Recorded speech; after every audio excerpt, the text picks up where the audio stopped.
রাসূলুল্লাহ সাল্লাল্লাহু আলাইহি ওয়াসাল্লাম এর মাক্কি জীবন শৈশব থেকে নবুয়ত। নবী জীবনকে আমরা প্রধান দুটি ভাগে ভাগ করে নেব: মাক্কি জীবন ও মাদানী জীবন। মক্কায় তার জন্ম, বৃদ্ধি ও নবুয়ত লাভ এবং মদিনায় তার হিজরত, ইসলামের বাস্তবায়ন ও ওফাত লাভ। আরবের মরুদুলাল শেষনবী মুহাম্মদ সাল্লাল্লাহু আলাইহি ওয়াসাল্লাম হেজারের মক্কা নগরীতে জন্মগ্রহণ করেন ও সেখানে জীবনের 53টি বছর কাটান, যার মধ্যে 13 বছর ছিল নবুয়তি জীবন। অতঃপর তিনি মদিনায় হিজরত করেন ও সেখানে জীবনের বাকি 10 বছর কাটান। অতঃপর সেখানেই 63 বছর বয়সে মৃত্যুবরণ করেন। বুখারী হা 3902, মুসলিম হা 2351, মিশকাত হা 5837। পূর্বপুরুষ: ইব্রাহিম এর দুই পুত্র ছিলেন ইসমাইল ও ইসহাক। ইসমাইলের মা ছিলেন বিবি হাজেরা এবং ইসহাকের মা ছিলেন বিবি সারা। দুই ছেলেই নবী হয়েছিলেন। ছোট ছেলে ইসহাকের পুত্র ইয়াকুবও নবী হন। তার অপর নাম ছিল ইসরাইল, অর্থ আল্লাহর দাস। সে মতে তার বংশ বনু ইসরাইল নামে পরিচিত হয়। তার 12 জন পুত্রের বংশধরগণের মধ্যে যুগ যুগ ধরে হাজার হাজার নবীর জন্ম হয়। ইউসুফ, মুসা, হারুন, দাউদ, সুলাইমান ও ঈসা আলাইহিমুস সালাম ছিলেন এই বংশের সেরা নবী ও রাসূল। বলা চলে যে আদম আলাইহিস সালাম হতে ইব্রাহিম আলাইহিস সালাম পর্যন্ত হযরত নূহ ও ইদ্রিস সহ 9 জন নবী ব্যতীত বাকি 1,24,000 নবী রাসূলের আহমাদ 22,342, তাবারানী মিশকাত 5,737 প্রায় সকলেই ছিলেন ইব্রাহিম এর কনিষ্ঠ পুত্র ইসহাক এর বংশধর, অর্থাৎ বনু ইসরাইল, যাদের সর্বশেষ নবী ও রাসূল ছিলেন হযরত ঈসা অন্যদিকে হযরত ইব্রাহিম এর জ্যেষ্ঠ পুত্র ইসমাইল এর বংশে একজন মাত্র নবীর জন্ম হয় এবং তিনিই হলেন সর্বশেষ ও সর্বশ্রেষ্ঠ নবী ও রাসূল হযরত মুহাম্মদ সাল্লাল্লাহু আলাইহি ওয়াসাল্লাম।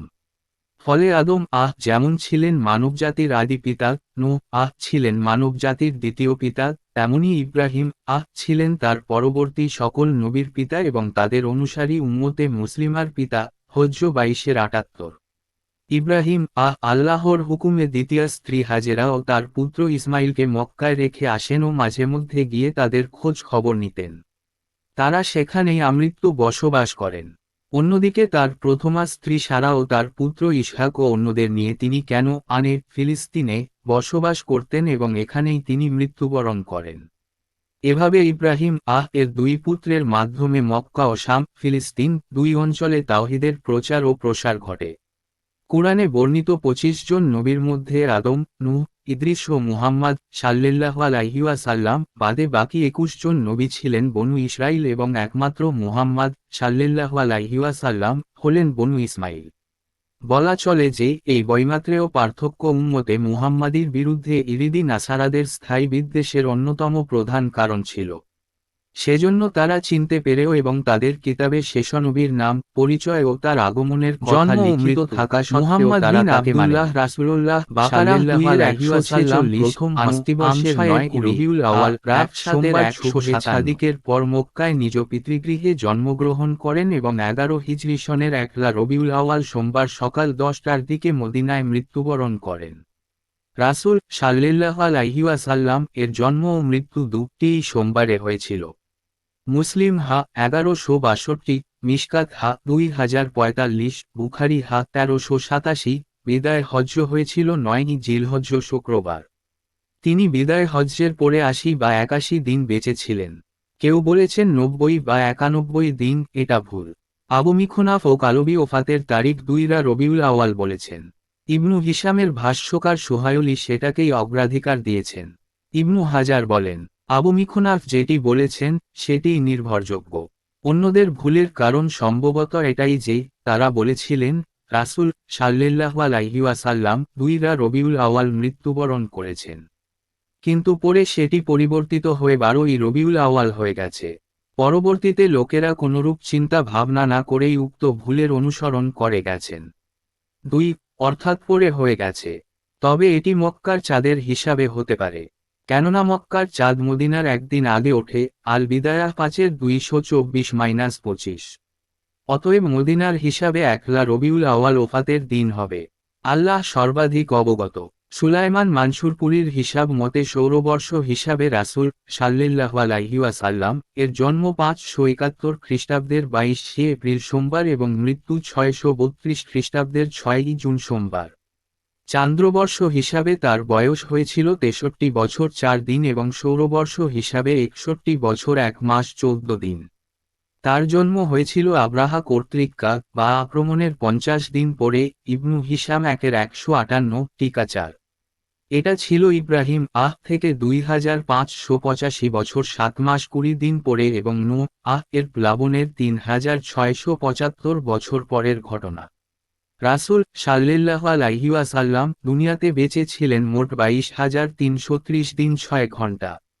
তন্মধ্যে তার নবুয়তকাল ছিল 8,156 দিন। 3.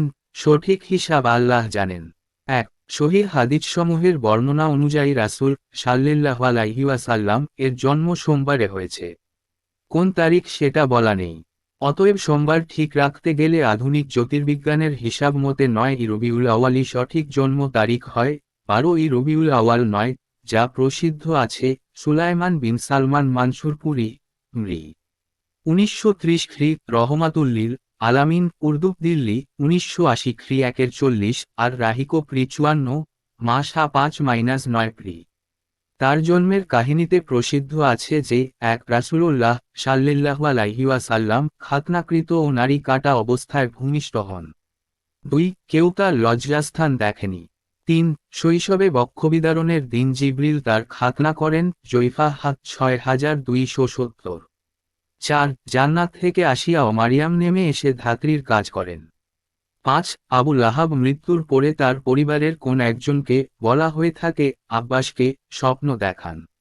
তাকে বলা হয় আপনার অবস্থা কি? তিনি বলেন, আমি জাহান্নামে। তবে প্রতি সোমবার আমার আযাব হালকা করা হয় এবং আমার এই 2 আঙ্গুল থেকে পানি চুষে পান করি। আর এটা এ কারণে যে নবী সাল্লাল্লাহু আলাইহি ওয়াসাল্লাম এর জন্মের সুসংবাদ দানের ফলে আমি আমার দাসী ছুয়াইবাকে মুক্ত করে দেই এবং সে নবীকে দুধ পান করাই। উল্লেখ্য যে আবু লাহাব 2য় হিজরিতে সংঘটিত বদর যুদ্ধের সপ্তাহকাল পরে মারা যান। আব্বাস তখন কাফের ছিলেন এবং 8ম হিজরিতে মক্কা বিজয়ের দিন মুসলমান হন। 6. রাসূল প্রসবের সময় তার মা বলছেন যে আমার গুপ্তাঙ্গ দিয়ে নূর অর্থাৎ জ্যোতি বিকশিত হয়, যা শামে প্রাসাদ সমূহকে আলোকিত করেছিল। উম্মাহাতুল মুমিনিন যা স্বচক্ষে দেখেছিলেন। এটি ছিল ভবিষ্যতে শাম এলাকা ইসলামের আলোকে আলোকিত হওয়ার আগাম সুসংবাদ। 7. পারস্যের কিসরা রাজপ্রাসাদ কেঁপে উঠেছিল এবং তার 14টি চূড়া ভেঙে পড়েছিল। আর এটি ছিল তার ভবিষ্যৎ নবী হওয়ার অগ্রিম সুসংবাদ। 8. এ সময় মজুসীদের পূজার আগুন নিভে গিয়েছিল। 9. ইরাকের সাওয়া হ্রদের পানি শুকিয়ে গিয়েছিল এবং তার পার্শ্ববর্তী গির্জাসমূহ ধসে পড়েছিল ইত্যাদি। আবদুল্লাহ বিন মুহাম্মদ বিন আব্দুল ওয়াহাব নাজরি মুখতাসার সিরাতুর রাসূল সাল্লাল্লাহু আলাইহি ওয়াসাল্লাম রিয়াদ প্রথম সংস্করণ 1414 1994 খ্রি. 18-20 প্রি. মুবারকপুরি আর রাহিকুল মাকতুম কুয়েত দ্বিতীয় সংস্করণ 1416 1996 খ্রি. 54 প্রি। উল্লেখ্য যে আর রাহিকের বাংলা অনুবাদক ও সম্পাদকগণ তাদের অগণিত ভুল অনুবাদের মধ্যে ওই সাথে এটাও যোগ করেছেন যে ওই সময় বাবলিহের 360টি মূর্তি ভুলুণ্ঠিত হয়ে পড়ে। বঙ্গানুবাদ আগস্ট 1995 101 প্রি. September 2009 76 pre. যে কথা মূল আরবি প্রি 54 এবং লেখক কর্তৃক অনুদিত উর্দু সংস্করণ লাহোর নভেম্বর 1988 প্রি 101 নেই। বলা বাহুল্য উপরে বর্ণিত সকল বর্ণনায় ভিত্তিহীন কল্পকথা মাত্র। 2. বিস্তারিত ফাতহুল বারী 4426 এর পরে রাসূল সাল্লাল্লাহু আলাইহি ওয়াসাল্লাম এর অসুখ ও মৃত্যু অনুচ্ছেদ আল বিদায়া ওয়ান নিহায়া 5-224-25